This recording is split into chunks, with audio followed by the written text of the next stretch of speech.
রাসূলুল্লাহ সাল্লাল্লাহু আলাইহি ওয়াসাল্লাম বলেছেন, মুনাফিকের আলামত তিনটি: যখন কথা বলে মিথ্যা বলে, যখন ওয়াদা করে ভঙ্গ করে, আর যখন আমানত দেওয়া হয় খেয়ানত করে।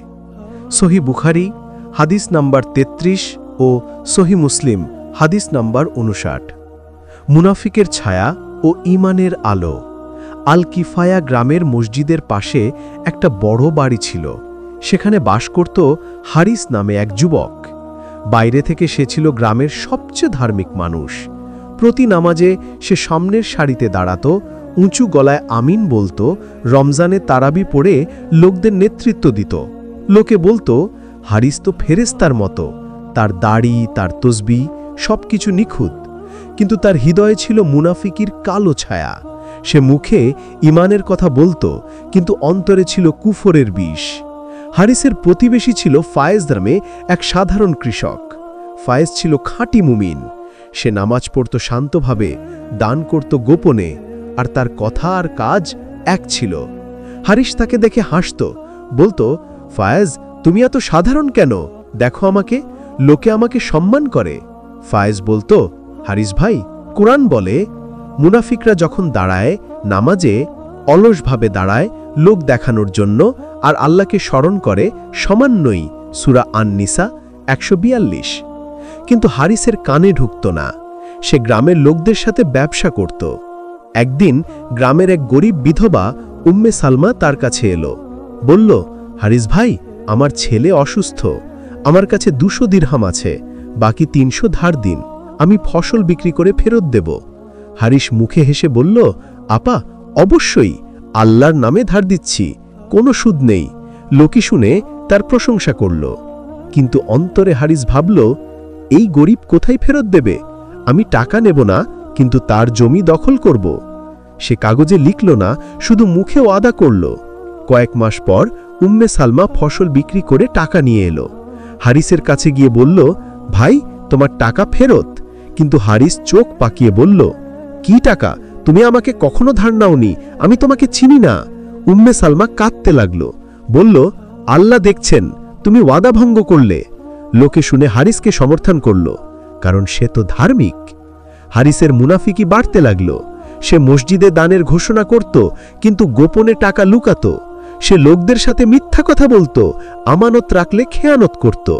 একদিন সে ফায়েজের কাছে একটা আমানত রাখল, এক থলে সোনা। বলল, ভাই, আমি শহর যাচ্ছি, রেখে দাও। ফায়েজ রাখল, কিন্তু হারিস ফিরে এসে চিৎকার করল, আমার সোনা চুরি হয়েছে, ফায়েজ, তুমি খেয়ানত করেছ। লোকে ফায়েজকে দোষ দিল। ফায়েজ চুপ রইল। সে দোয়া করল, হে আল্লাহ, মুনাফিকের পরিণতি দেখাও। এক রাতে হারিসের বাড়িতে আগুন লাগল।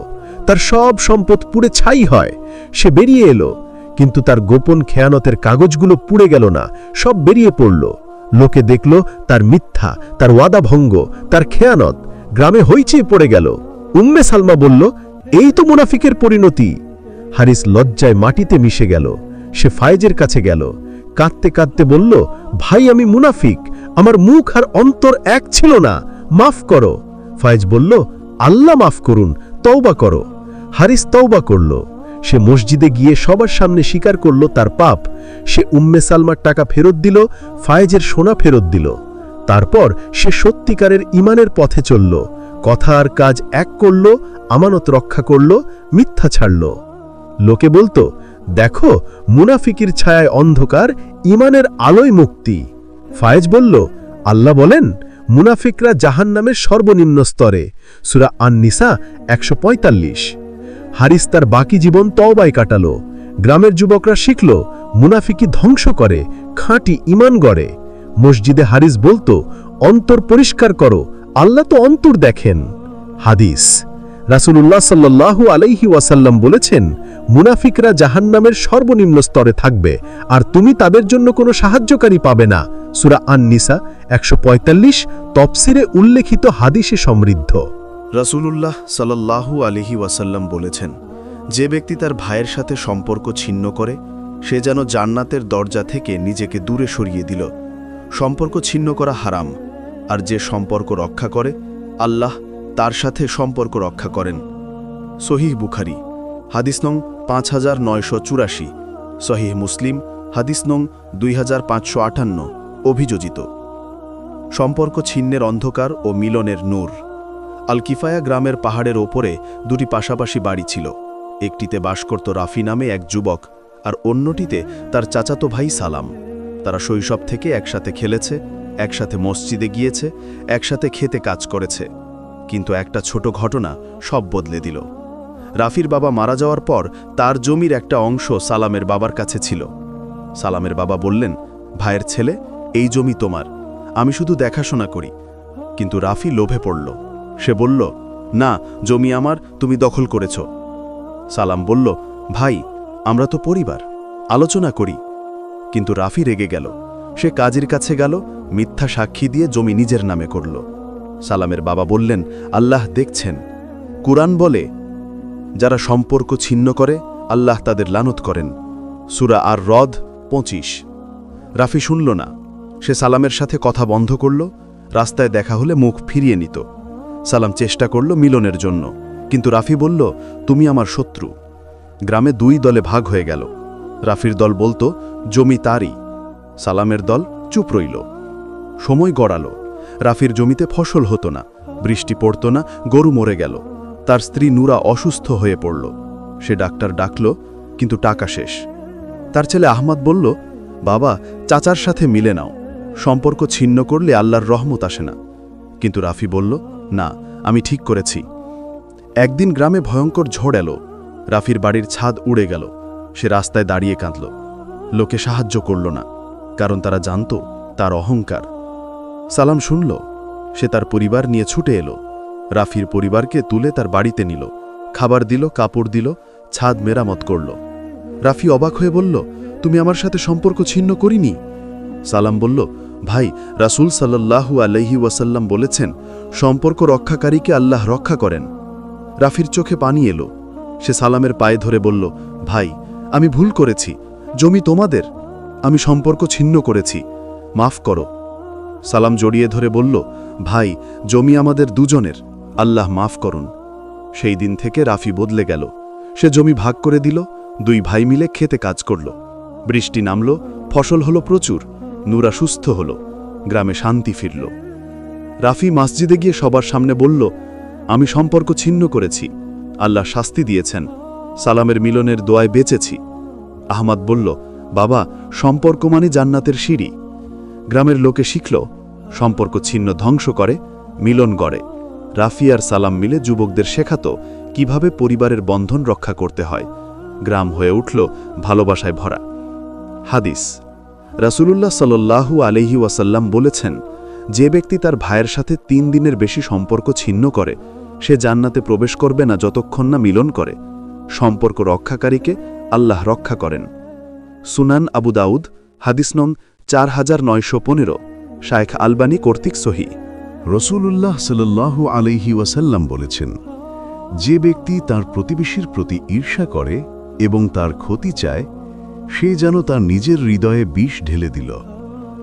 ঈর্ষা ভালো আমলগুলোকে খেয়ে ফেলে, যেমন আগুন কাঠকে খেয়ে ফেলে, আর যে ঈর্ষা থেকে মুক্ত, আল্লাহ তার অন্তরে শান্তি দেন।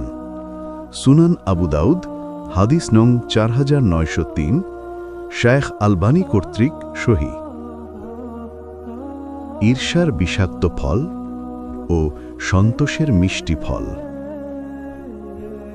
আল কিফায়া গ্রামের পূর্ব দিকে একটা সবুজ উপত্যকা ছিল, যেখানে নদী বয়ে যেত ঝিকমিক করে। সেখানে দুটি পাশাপাশি খামার ছিল। একটিতে বাস করত মালিক নামে এক যুবক। সে ছিল গ্রামের সবচেয়ে পরিশ্রমী কৃষক।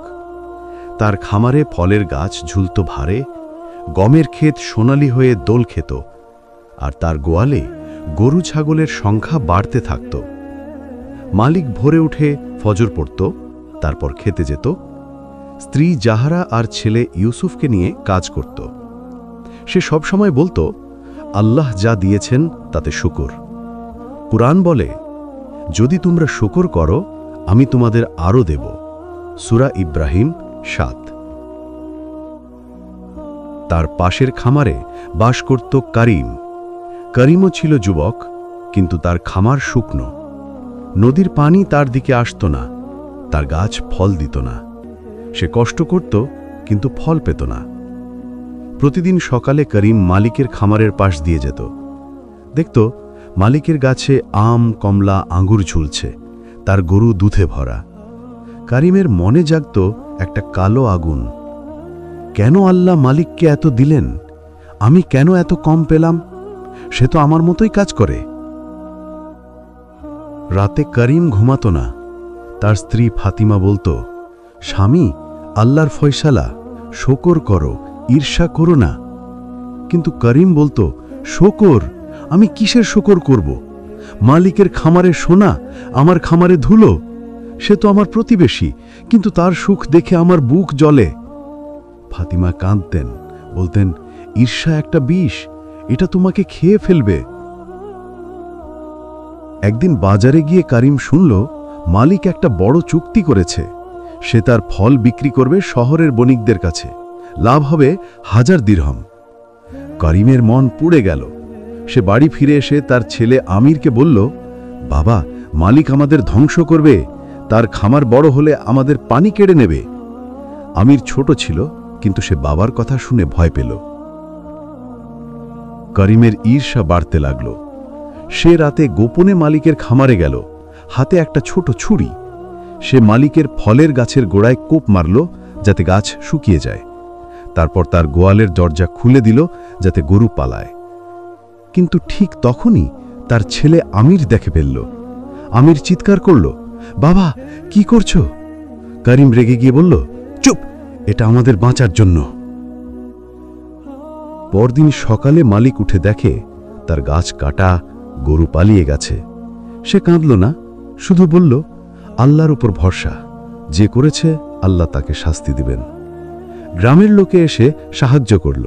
তারা নতুন চারা লাগালো, গরু খুঁজে আনল। কিন্তু করিমের মন আরো কালো হয়ে গেল। সে ভাবল, আরো করতে হবে।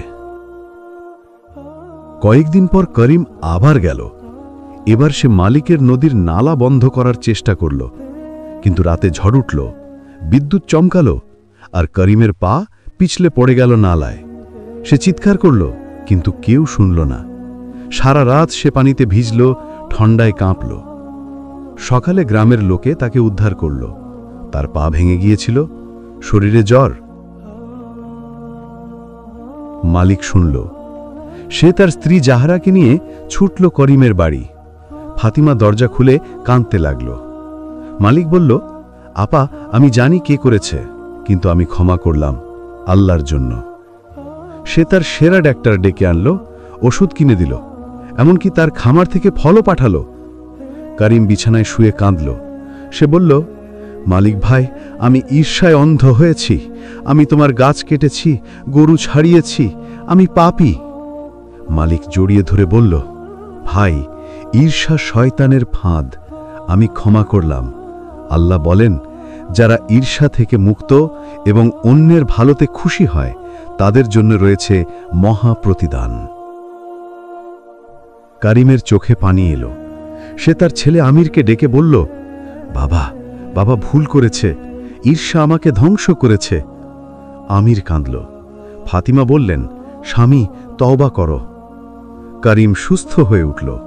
সে মালিকের কাছে গেল, মাটিতে মাথা ঠেকিয়ে বলল, ভাই, তোমার খামারের অর্ধেক আমার কাছে ঋণ, আমি কাজ করে শোধ করব। মালিক হেসে বলল, না ভাই, আমরা এক, আসো একসাথে নালা কাটি, যাতে পানি 2 খামারে যায়। তারা দুইজনে মিলে কাজ শুরু করল। করিম শিখল শকর করতে। সে প্রতিদিন বলতো, আল্লাহ, মালিকের ভালোতে আমি খুশি। কয়েক মাস পর করিমের খামারে সবুজ গজালো, তার গাছে ফল এলো, গরু দুধ দিতে লাগল। গ্রামের লোকে অবাক হতো, বলতো, দেখো, ঈর্ষার বিষ মরে গেল, সন্তোষের ফল এলো। একদিন মসজিদে এক আলেম এলেন। তিনি বললেন, ঈর্ষা একটা আগুন, এটা অন্যকে পোড়ায় না, নিজেকেই পোড়ায়। কিন্তু যে সন্তোষ করে, আল্লাহ তার অন্তরে নূর ঢালেন। করিম উঠে দাঁড়ালো, সবার সামনে বলল, আমি ঈর্ষাকারী ছিলাম। মালিকের সুখ দেখে আমার বুক জ্বলত, কিন্তু তার ক্ষমা আর আল্লাহর রহমতে আমি বেঁচেছি। আজ থেকে আমি সন্তোষের পথে। মালিক বলল, ভাই, তোমার তওবা আমাদের দুজনের বরকত। তারা দুইজনে মিলে গ্রামের গরিবদের ফল বিতরণ করল। আমির আর ইউসুফ একসাথে খেলত, বলতো, চাচা, ঈর্ষা খারাপ, ভালোবাসা ভালো। বছর ঘুরে এলো, দুই খামার মিলে একটা বড় বাগান হয়ে গেল। লোকে আসতো দেখতে। কারিমের স্ত্রী ফাতিমা বলতো, দেখো, ঈর্ষা ধ্বংস করে, সন্তোষ গড়ে। কারিম হাসত, বলতো, আল্লাহর দেওয়ায় খুশি থাকলে তিনি আরও দেন। গ্রামের যুবকরা শিখল, প্রতিবেশীর ভালোতে খুশি হও, ঈর্ষা থেকে দূরে থাকো। মসজিদে করিম আর মালিক একসাথে বসে দোয়া করত, হে আল্লাহ, আমাদের অন্তর ঈর্ষা মুক্ত করো। আর আল্লাহ তাদের দোয়া কবুল করলেন। তাদের খামার হয়ে উঠল জান্নাতের মতো। হাদিস। রসূলুল্লাহ সাল্লাল্লাহু আলাইহি ওয়াসাল্লাম বলেছেন, ঈর্ষা থেকে সাবধান, কেননা ঈর্ষা ভালো আমলগুলোকে খেয়ে ফেলে, যেমন আগুন কাঠকে খেয়ে ফেলে। সুনান আবু দাউদ, হাদিস নং 4903, সহি। রাসূলুল্লাহ সাল্লাল্লাহু আলাইহি ওয়াসাল্লাম বলেছেন, যে ব্যক্তি তার ভাইয়ের সম্মানহানি করে বা তার গোপনীয়তা প্রকাশ করে, আল্লাহ তার গোপনীয়তা প্রকাশ করবেন কিয়ামতের দিন। গোপনীয়তা রক্ষা করা মুমিনের দায়িত্ব, আর যে তা ভঙ্গ করে সে যেন তার নিজের ঘরে আগুন লাগিয়ে দিল। সুনান আত-তিরমিজি, হাদিস নং 1944, শায়েখ আলবানী কর্তৃক হাসান। গোপনীয়তার ছায়া ও আমানতের আলো। আল কিফায়া গ্রামের দক্ষিণে একটা ছোট্ট বাজার ছিল, যেখানে প্রতি সপ্তাহে লোক জমায়েত হতো। সেখানে একটা চায়ের দোকানে বসত তারিক নামে এক যুবক। তারিক ছিল গ্রামের সবচেয়ে সুন্দর কথা বলা মানুষ। সে ব্যবসা করত মশলা বিক্রি করে, আর লোকে তার কাছে আসত শুধু গল্প শোনার জন্য। কিন্তু তারিকের একটা খারাপ অভ্যেস ছিল, সে লোকের গোপন কথা শুনে তা ছড়িয়ে দিত। সে ভাবত, এতে কি হয়, লোকে মজা পায়, আমার দোকানে ভিড় হয়। তারিকের সবচেয়ে কাছের বন্ধু ছিল হাসিব। হাসিব ছিল শান্ত, সে কারো গোপন কথা শুনলে মুখ বন্ধ রাখত। তারিক তাকে বলতো, ভাই, গোপন কথা ছড়ালে কি ক্ষতি, লোকে তো ভুলে যায়। হাসিব বলতো, তারিক, কুরআন বলে, যারা গোপনীয়তা রক্ষা করে না তারা আল্লাহর আমানাত ভঙ্গ করে। কিন্তু তারিক হাসত।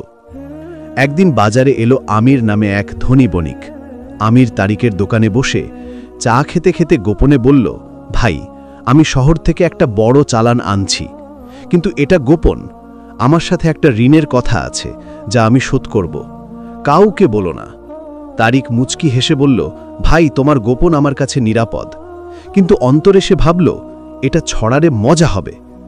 পরদিন তারিক চায়ের দোকানে বসে লোকদের বলতে লাগল, শোনো, আমির তো ঋণে ডুবে আছে, তার চালান নাকি হারাম টাকায় আনা। কথা ছড়িয়ে পড়ল। আমিরের চালান আসার আগেই বণিকরা তাকে এড়িয়ে চলল। তার ব্যবসা নষ্ট হয়ে গেল। আমির অবাক হয়ে ভাবল, কে বলেছে? তারিকের গোপন ভাঙা থামল না। সে গ্রামের এক বিধবা সামিয়ার গোপন শুনল। সামিয়া তার কাছে এসে বলল, তারিক ভাই, আমার স্বামী মারা যাওয়ার আগে একটা থলে সোনা লুকিয়ে রেখেছে, আমি খুঁজে পেয়েছি, কিন্তু কাউকে বলো না। তারিক বলল, আপা, চিন্তা করো না। কিন্তু সে ছড়িয়ে দিল, সামিয়া নাকি চোরাই সোনা পেয়েছে। লোকে সামিয়াকে সন্দেহ পড়ল, তার ছেলেকে স্কুল থেকে বের করে দিল। হাসিব দেখে বলল, তারিক, থামো, গোপনীয়তা ভাঙলে আল্লাহ শাস্তি দেন। তারিক বলল, ভাই, এ তো ছোট কথা। কিন্তু তারিকের নিজের একটা গোপন ছিল। সে তার স্ত্রী রায়হানাকে বলেছিল, আমি একবার ব্যবসায় ধোঁকা দিয়েছি, কিন্তু কাউকে বলো না। রায়হানা চুপ রেখেছিল, কিন্তু তারিকের গোপন ভাঙার অভ্যেস দেখে একদিন সে রেগে গিয়ে লোকদের বলে দিল। খবর ছড়িয়ে পড়ল। তারিকের দোকানে কেউ আসতো না। বণিকরা বলতো, তারিকের সাথে ব্যবসা করলে গোপন ফাঁস হয়ে যাবে। তারিকের ব্যবসা শেষ। তার বাড়িতে অশান্তি। তার ছেলে ফাহিম বলল, বাবা, তোমার জিভা আমাদের ধ্বংস করেছে। তারিক একা হয়ে গেল। সে রাতে স্বপ্ন দেখল, কিয়ামতের ময়দানে তার গোপন সব প্রকাশ হচ্ছে, লোকে হাসছে। ফেরেশতা বলল, তুমি অন্যের গোপন ফাঁস করেছ, এখন তোমার। জেগে উঠে তারিক কাঁদল। সে হাসিবের কাছে গেল, বলল, ভাই, আমি গোপন ভাঙার পাপী, আমার সব শেষ। হাসিব বলল, তওবা করো, যাদের গোপন ফাঁস করেছ তাদের কাছে মাফ চাও। তারিক আমিরের কাছে গেল, মাথা নিচু করে বলল, ভাই, আমি তোমার গোপন ফাঁস করেছি, মাফ করো। আমির বলল, আল্লাহ মাফ করুন, আমি ক্ষমা করলাম। তারপর সামিয়ার কাছে গেল, তার ছেলেকে স্কুলে ফিরিয়ে আনলো, সবার সামনে মসজিদে দাঁড়িয়ে বলল, আমি গোপন ভাঙতাম, আল্লাহ আমাকে শাস্তি দিয়েছেন, আজ থেকে আমি আমানাতের রক্ষক। কয়েক মাস পর তারিখ বদলে গেল। সে দোকান খুলল না, বরং গ্রামের লোকের গোপন রক্ষা করতে লাগল। লোকে তার কাছে গোপন বলতো, সে মুখ বন্ধ রাখত। তার ব্যবসা আবার ফিরল, কারণ লোকে বিশ্বাস করত। রায়হানা বলল, স্বামী, গোপনীয়তা রক্ষা করলে আল্লাহ রক্ষা করেন। একদিন বাজারে এক আলেম এলেন। তিনি বললেন, গোপনীয়তা একটা আমানত, যে ভাঙে সে খেয়ানতকারী, কিন্তু যে রক্ষা করে আল্লাহ তার গোপন রক্ষা করেন। তারিক উঠে বলল, আমি গোপন ভাঙার আগুনে পুড়েছি, হাসিবেন নাসিহাতে বেঁচেছি। গ্রামের লোকে শিখল, গোপন ভাঙা বিষ, রক্ষা করা মধু। তারিক আর হাসিব মিলে যুবকদের শেখাতো কিভাবে জিব্বা পাহারা দিতে হয়। বাজার হয়ে উঠল বিশ্বাসের জায়গা। তারিকের দোকানের সামনে একটা বোর্ড, গোপন রক্ষা করো, আল্লাহ তোমাকে রক্ষা করবেন। হাদিস শেষে রাসূলুল্লাহ সাল্লাল্লাহু আলাইহি ওয়াসাল্লাম বলেছেন, মুসলিমের জন্য তার ভাইয়ের গোপনীয়তা প্রকাশ করা হারাম, যেমন তার রক্ত ঝরানো হারাম। যে গোপন রক্ষা করে আল্লাহ তার পর্দা রক্ষা করেন। মুসনাদ আহমাদ, হাদিস নং 1256, শায়েখ আলবানী কর্তৃক সহি। রাসূলুল্লাহ সাল্লাল্লাহু আলাইহি ওয়াসাল্লাম বলেছেন, যে ব্যক্তি তার ভাইয়ের প্রতি দয়া করে না এবং করুণা করে না, আল্লাহ তার প্রতি দয়া করবেন না। দয়া মুমিনের অলংকার, আর যে দয়াহীন সে যেন তার নিজের অন্তরে পাথর বেঁধে রাখল। দয়া করো, আল্লাহ তোমাদের প্রতি দয়া করবেন। সহি বুখারী হাদিস নম্বর 5997, সহি মুসলিম হাদিস নম্বর 2319। অভিযোজিত দয়াহীনতার অন্ধকার ও করুণার নূর। আল কিফায়া গ্রামের উত্তরে একটা উঁচু পাহাড় ছিল, যার পাদদেশে একটা ছোট্ট গ্রাম আল রহমা। সেখানে বাস করত জাবির নামে এক যুবক। জাবির ছিল গ্রামের সবচেয়ে শক্তিশালী লোক। তার হাতে ছিল বড় কুড়াল, পিঠে ছিল লোহার মতো শক্তি। সে কাঠ কাটত জঙ্গল থেকে, বিক্রি করত বাজারে, কিন্তু তার হৃদয়ে ছিল না দয়ার ছোঁয়া। সে গরিবদের দেখলে হাসত, অসহায়দের দেখলে মুখ ফিরিয়ে নিত।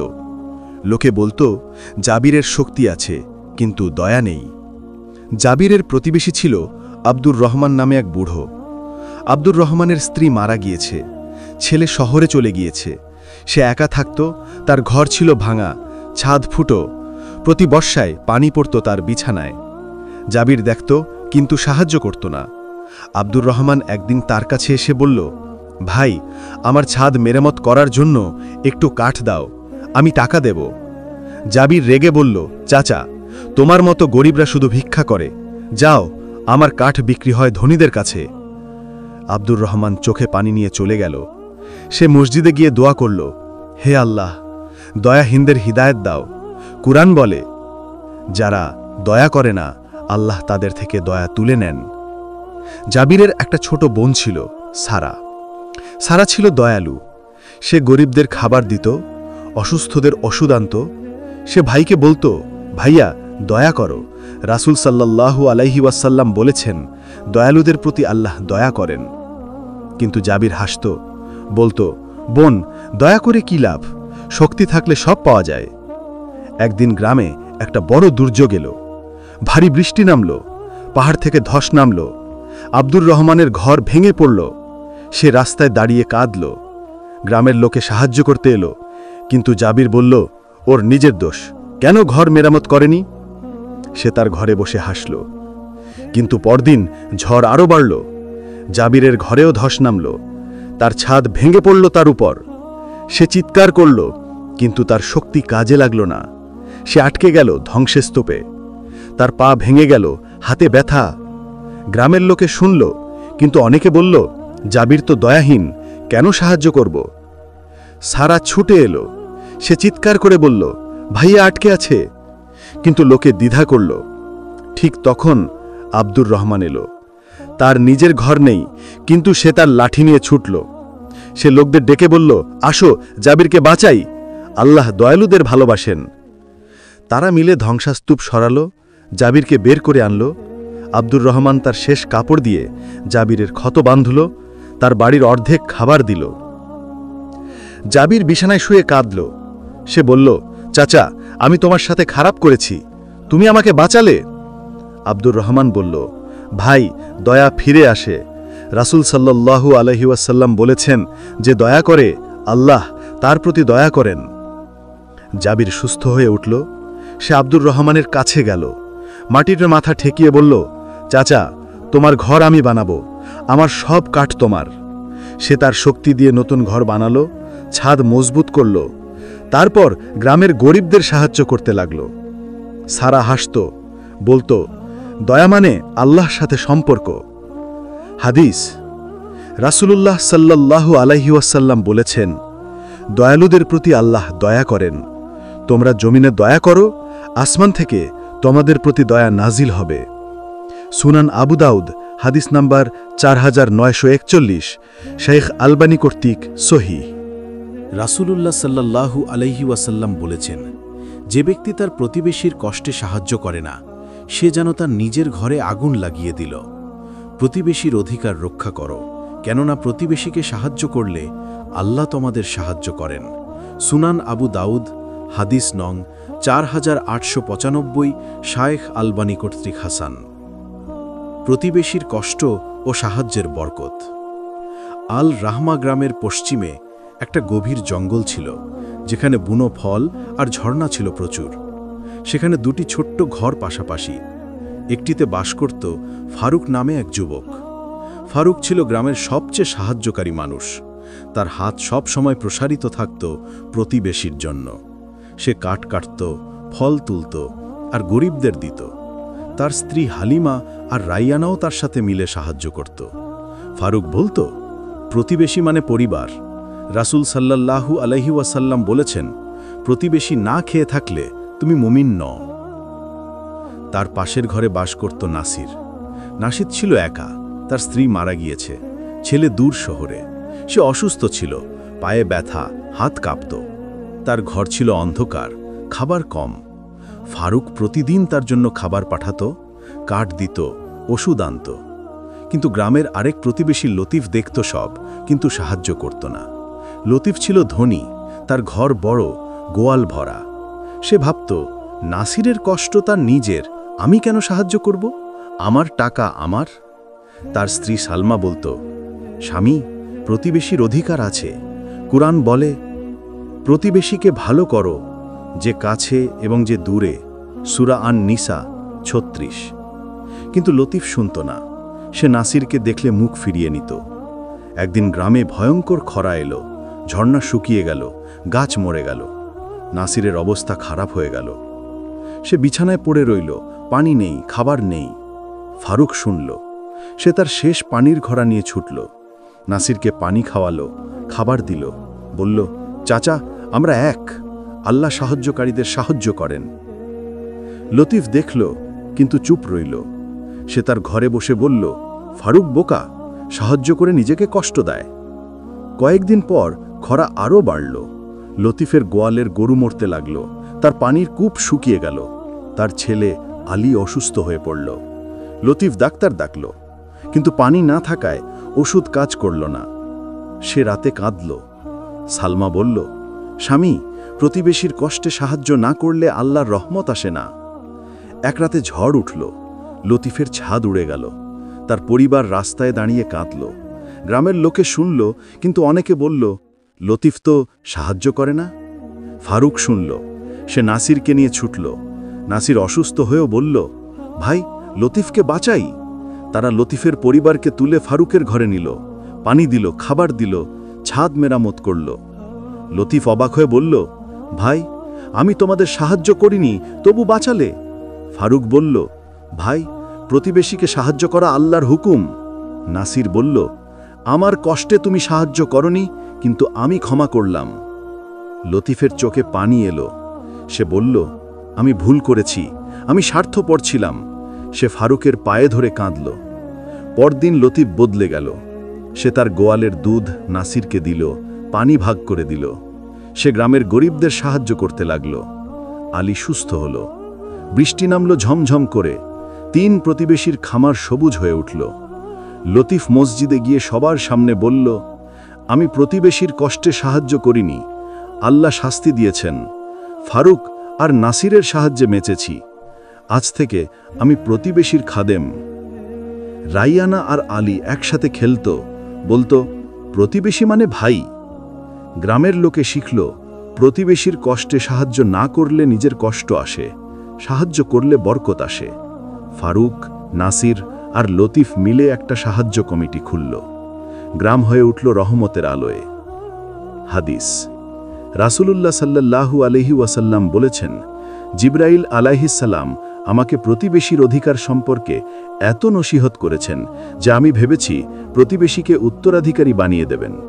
সহিহ বুখারী, হাদিস নং 6014, সহিহ মুসলিম, হাদিস নং 2564।